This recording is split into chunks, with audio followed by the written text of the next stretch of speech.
प्रिय मित्रों, जया लिटरेचर में आप सबका बहुत बहुत स्वागत है। और आज प्रस्तुत है मुंशी प्रेमचंद की कहानी शंखनाद। तो चलिए सुनिए कहानी शंखनाद। भानु चौधरी अपने गांव के मुखिया थे। गांव में उनका बड़ा मान था। दारोगा जी उन्हें टाट बिना जमीन पर न बैठने देते। मुखिया साहब की ऐसी धाक बंधी हुई थी कि उनकी मर्जी बिना गांव में एक पत्ता भी नहीं हिल सकता था। कोई घटना, चाहे वह सास बहू का विवाद हो, चाहे मेड़ या खेत का झगड़ा, चौधरी साहब के शासनाधिकार को पूर्ण रूप से सचेत करने के लिए काफ़ी था। वह तुरंत घटना स्थल पर जा पहुंचते। तहकीकात होने लगती। गवाह और सबूत के सिवा किसी अभियोग को सफलता सहित चलाने में जिन बातों की ज़रूरत होती है उन सब पर विचार होता और चौधरी जी के दरबार में फैसला हो जाता। किसी को अदालत जाने की ज़रूरत न पड़ी। हाँ, कष्ट के लिए चौधरी साहब कुछ फीस जरूर ले लेते थे। यदि किसी अवसर पर फीस मिलने में असुविधा के कारण उन्हें धीरज से काम लेना पड़ता तो गांव में आफत मच जाती थी, क्योंकि उनके धीरज या दारोगा जी के क्रोध में कोई घनिष्ठ संबंध था। सारांश यह कि चौधरी से उनके दोस्त दुश्मन सभी चौकन्ने रहते थे। चौधरी महाशय के 3 सुयोग्य पुत्र थे। बड़े लड़के बितान एक सुशिक्षित मनुष्य थे। डाकिए के रजिस्टर पर दस्तखत कर लेते थे। बड़े अनुभवी, बड़े मर्मज्ञ, बड़े नीति कुशल। मिर्जई की जगह कमीज पहनते, कभी कभी सिगरेट भी पीते, जिससे उनका गौरव बढ़ता था।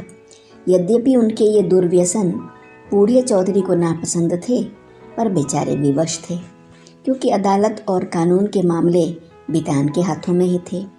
वह कानून का पुतला था।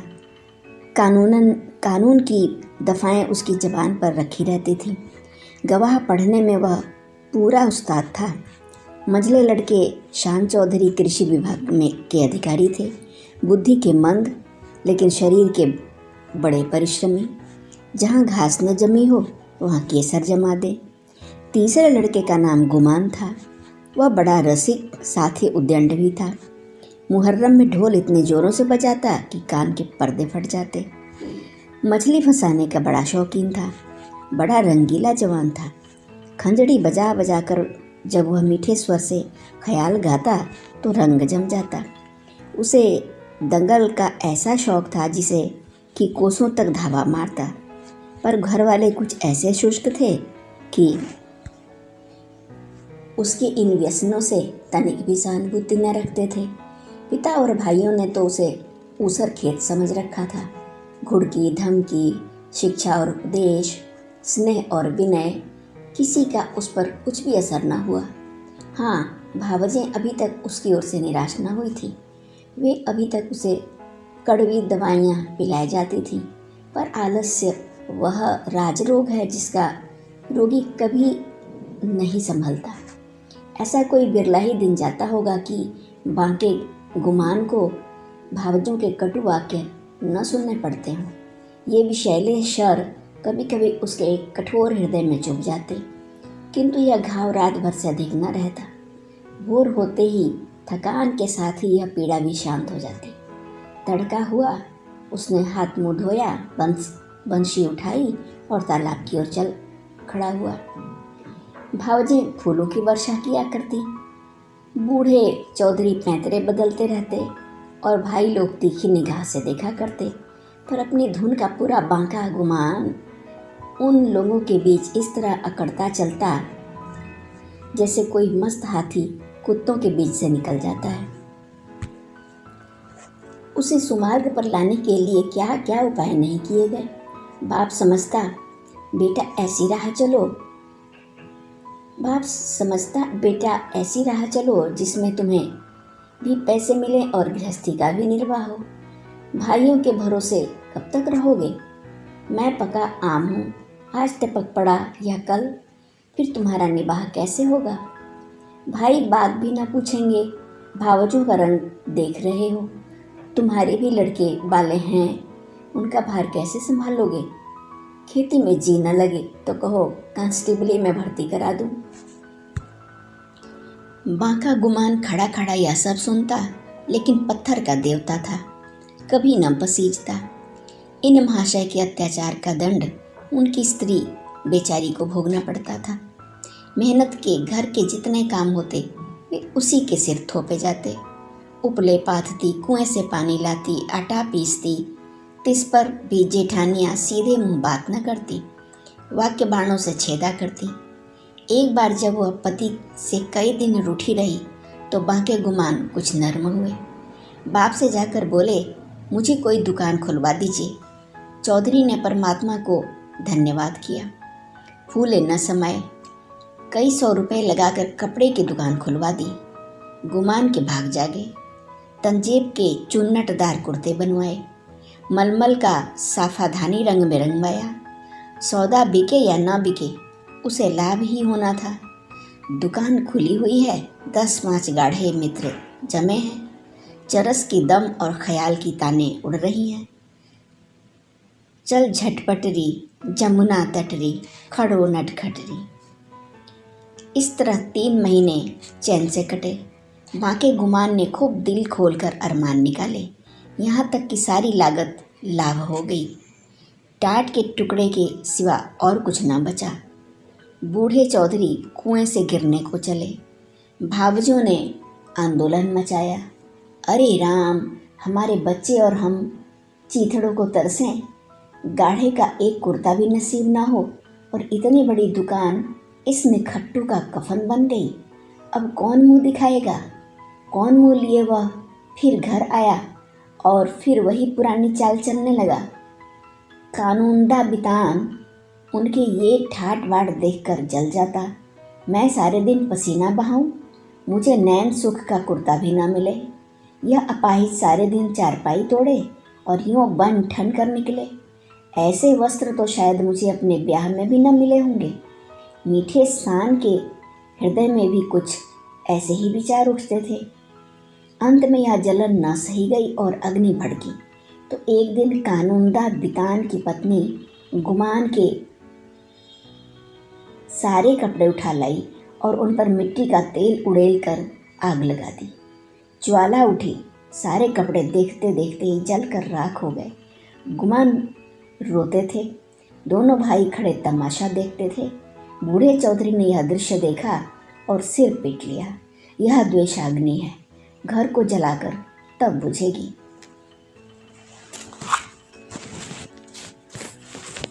यह ज्वाला तो थोड़ी देर में शांत हो गई, परंतु हृदय की आग ज्यों की त्यों दहकती रही। अंत में एक दिन बूढ़े चौधरी ने घर के सब मेंबरों को एकत्र किया और इस गूढ़ विषय पर विचार करने लगे कि बेड़ा कैसे पार हो। बितान से बोले, बेटा, तुमने आज देखा कि बात की बात में सैकड़ों रुपयों पर पानी फिर गया। अब इस तरह निर्वाह होना असंभव है। तुम समझदार हो, मुकदमे मामले करते हो, कोई ऐसी राह निकालो कि घर डूबने से बचे। मैं तो चाहता था कि जब तक चोला रहे सबको समेटे रहूं, मगर भगवान के मन में कुछ और ही है।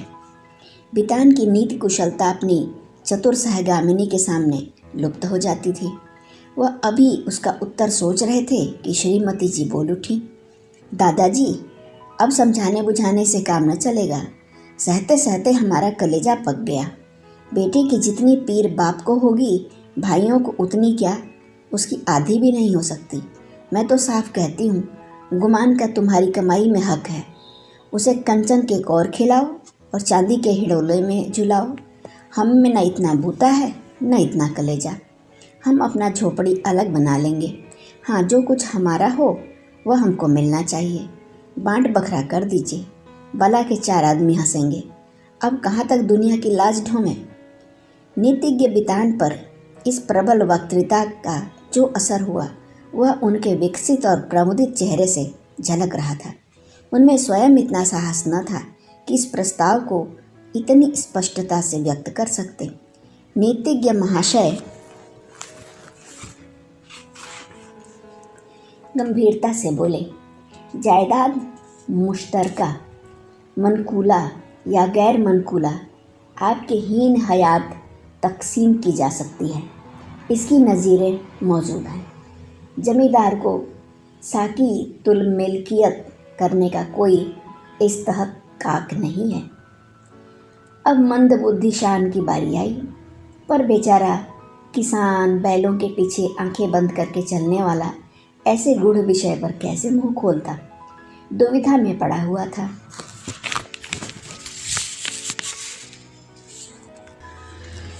तब उसकी सत्यवक्ता धर्म पत्नी ने अपनी जेठानी का अनुसरण कर यह कठिन कार्य संपन्न किया। बोली, बड़ी बहन ने जो कुछ कहा उसके सिवा और कोई दूसरा उपाय नहीं। कोई तो कलेजा तोड़ फोड़ कर कमाए, मगर पैसे पैसे को तरसे, तन ढांकने को वस्त्र तक ना मिले, और कोई सुख की नींद सोए, हाथ बढ़ा बढ़ा करके खाए। ऐसी अंधेरी नगरी में अब हमारा निभाना होगा। शान चौधरी ने भी इस प्रस्ताव का मुक्त कंठ से अनुमोदन किया। अब बूढ़े चौधरी गुमान से बोले, क्यों बेटा, तुम्हें भी यह मंजूर है? अभी कुछ नहीं बिगड़ा, यह आग अब बुझ सकती है। काम सबको प्यारा है, चाम किसी को नहीं। बोले, क्या कहते हो, कुछ काम धंधा करोगे या कभी आंखें नहीं खुलेंगी? गुमान में धैर्य की कमी न थी। बातों को इस कान से सुनकर उस कान से उड़ा देना उसका नित्य कर्म था। किंतु भाइयों की इस जान मुरीदी पर उसे क्रोध आ गया।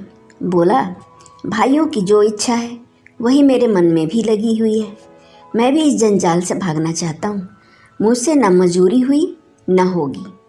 जिसके भाग्य में चक्की पीसना बदा हो वह पीसे। मेरे भाग्य में चैन करना लिखा है। मैं क्यों अपना सिर ओखली में दूँ? मैं तो किसी के काम करने को नहीं कहा। आप लोग मेरे पीछे पड़े हुए हैं, अपनी अपनी फिक्र कीजिए। मुझे आध सेर आटे की कमी नहीं है। इस तरह की सभाएं कितनी बार हो चुकी थी, परंतु देश की सामाजिक और राजनीतिक सभाओं की तरह इसमें भी कोई प्रयोजन सिद्ध नहीं होता। 2-3 दिन गुमान के घर पर खाना नहीं बना। जतन सिंह ठाकुर शौकीन आदमी थे, उन्हीं के चौपाल में पड़ा रहता। अंत में बूढ़े चौधरी गए और मना के ले आए। अब फिर वही पुरानी गाड़ी अड़ती मचलती हिलती चलने लगी। पांडे के घर के चूहों की तरह चौधरी के घर में बच्चे भी सयाने थे। उनके लिए घोड़े मिट्टी के और नावें कागज की नावें थीं। फलों के विषय में उनका ज्ञान असीम था। गूलर और जंगली बेर के सिवा कोई ऐसा फल न था जिसे वे बीमारियों का घर न समझते हों। लेकिन गुरदीन के खोंचे में ऐसा प्रबल आकर्षण था कि उसकी ललकार सुनते ही उनका सारा ज्ञान व्यर्थ हो जाता था। साधारण बच्चों की तरह यदि सोते भी हों तो चौंक पड़ते थे। गुरदीन उस गांव में साप्ताहिक फेरे लगाता था। उसके शुभागमन की प्रतीक्षा और आकांक्षा में कितने ही बालकों को बिना किंडरगार्टन की रंगीन गलियों के ही संध्याएं और दिनों के नाम याद हो गए थे। गुरदीन बूढ़ा सा मैला कुचैला आदमी था, किंतु आसपास में उसका नाम उपद्रवी लड़कों के लिए हनुमान मंत्र से कम न था। उसकी आवाज़ सुनते ही उसके खोंचे पर लड़कों का ऐसा होता था कि मक्खियों की असंख्य सेना को भी रणस्थल से भागना पड़ता था। और जहाँ बच्चों के लिए मिठाइयाँ थीं, वहाँ गुरदीन के पास माताओं के लिए इससे भी ज़्यादा मीठी बातें थीं। माँ कितना ही मना करती रहे, बार बार पैसा न रहने का बहाना करे, पर गुरदीन चटपट मिठाइयों का दोना बच्चों के हाथ में रख ही देता और स्नेहपूर्ण भाव से कहता, बहू जी पैसे की कोई चिंता न करो, फिर मिलते रहेंगे। कहीं भागे थोड़े ही जाते हैं।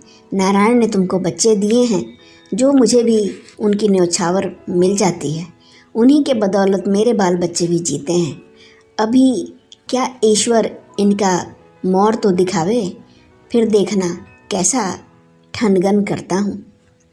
गुरदीन का यह व्यवहार चाहे वाणिज्य नियमों के प्रतिकूल ही क्यों न हो, चाहे 9 नगदी सही 13 उधार नहीं वाली कहावत अनुभव सिद्ध ही क्यों न हो, किंतु मिष्टभाषी गुरदीन को कभी अपने इस व्यवहार पर पछताने या उसमें संशोधन करने की ज़रूरत नहीं हुई। मंगल का शुभ दिन था। बच्चे बड़े बेचैनी से अपने दरवाज़ों पर खड़े गुरदीन की राह देख रहे थे। कई उत्साही लड़के पेड़ों पर चढ़ गए और कोई अनुराग से विवश होकर गांव के बाहर निकल गए थे। सूर्य भगवान अपना सुनहरा थाल लिए पूरब से पश्चिम जा पहुँचे थे। इतने में ही गुरदीन आता हुआ दिखाई दिया। लड़कों ने दौड़कर उसका दामन पकड़ा और आपस में खींचातानी होने लगी। कोई कहता था मेरे घर चलो, कोई अपने घर का न्योता देता था। सबसे पहले भानु चौधरी का मकान पड़ा। गुरदीन ने अपना खोंचा उतार दिया। मिठाइयों की लूट शुरू हो गई। बालकों और स्त्रियों का ठट्ठ लग गया। हर्ष और विषाद, संतोष और लोभ, ईर्ष्या और क्षोभ, द्वेष और जलन की नाट्यशाला सज गई। कानूनदा बितान की पत्नी अपने तीनों लड़कों को लिए हुए निकली। शान की पत्नी भी अपने दोनों लड़कों के साथ उपस्थित हुई। गुरदीन ने मीठी बातें करनी शुरू की। पैसे झोली में रखे, धेले की मिठाई दी और धेले का आशीर्वाद। लड़के दोने लिए उछलते कूदते घर में दाखिल हुए। अगर सारे गांव में ऐसा कोई बालक था जिसने गुरदीन की उदारता से लाभ न उठाया हो तो वह बांके गुमान का लड़का धान था। यह कठिन था कि बालक धान अपने भाइयों बहनों को हंस हंस कर उछल कर मिठाइयाँ खाते देखकर सब्र कर जाए। उस पर तुर्रा यह था कि वे उसे मिठाइयाँ दिखा दिखा कर ललचाते और चढ़ाते थे। बेचारा धान चीखता और अपनी माता का आंचल पकड़ पकड़ कर दरवाजे की तरफ खींचता था, पर वह अबला क्या करे।